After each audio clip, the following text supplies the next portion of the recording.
Hello, everybody. Scott Golden here with the Pro Wrestling Logic YouTube channel. Welcome to those of you who are new. Welcome back to those of you seasoned veterans. What we do around here is bring about conversations and reviews of both modern and old school wrestling, and we do that on a multi-level process. We get over 1,600 of these available for your listening pleasure. Hornswoggle and Titus O'Neil make their way in the ring.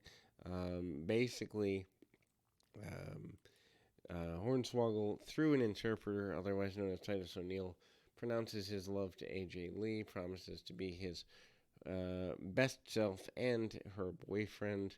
This makes Derek Bateman come out, basically saying he's made sick by this. There are intimations that Bateman wears skinny jeans and he's less of a man, and all of that. Then we see a run in from Maxine, who lays out, who was on a previous edition and season of NXT, laying out AJ, sends her into the buckle, kicks to the top of the head, among other things. Real basic maneuvers, but it gets the job done, so to speak, both literally and figuratively. JTG is here. He manages to go right at things and ultimately um, so anyway, we see Tyson Kidd and JTG are going to do battle in the middle of the ring at this point, and ultimately some hard shots there. Kicks by Tyson Kidd in the corner. JTG manages to spin the man around, get all he can out of the process, and manages to get an Irish whip, or get blocked, cut off, and some, um, pretty big deals here. Back elbow and a couple of knees in the midsection by JTG. JTG managing to do what he can, and a swinging neck breaker. I guess he's supposed to be a babyface here because obviously Tyson Kidd is primarily the heel, but at the same time, he's not really, uh, over the last several weeks. That is JTG managing to be a babyface greatly. Neck breaker into the knee by JTG gets him a near fall, but eventually weakness of the knee and some shots to the knee lead to the end of that process and a half crab and a submission. Matt Striker admits that he has lost before. He's going to teach Darren Young a lesson and some respect for wrestling. At least that's his promise here. And out comes Darren Young in a rematch from the previous week. Striker now wearing blue tights instead of red. Not that it really makes a difference, just odd that he would wear opposite colors in that way, that close together.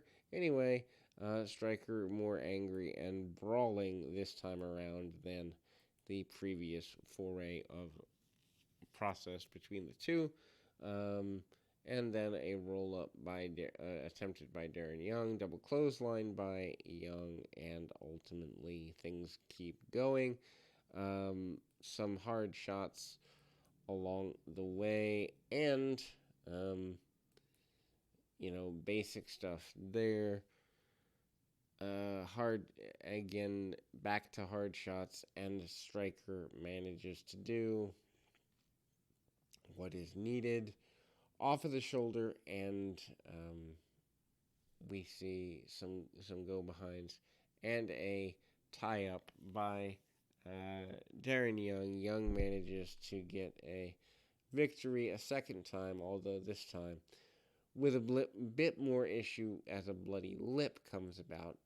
There is a declaration of romance between Derek Bateman and Maxine, the returning Maxine, returning to the program, having issues from earlier with AJ Lee. Titus O'Neil and Titus O'Neil and Derek Bateman continue their feud this time because Hornswoggle really can't offend or defend AJ Lee. Titus O'Neil steps in to do it. Kind of a goofy storyline there. A couple of forearms and some basic things along the way here. And ultimately back elbows along the way. And drop kick under the chin. And that's ultimately there.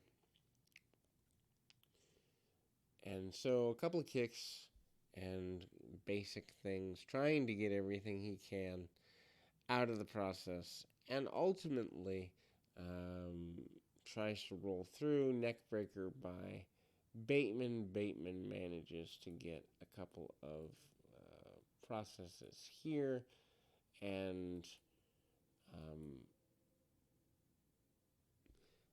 it's all that way there.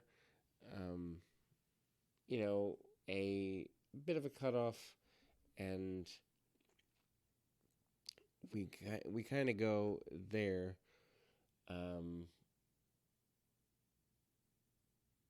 And power slam attempted by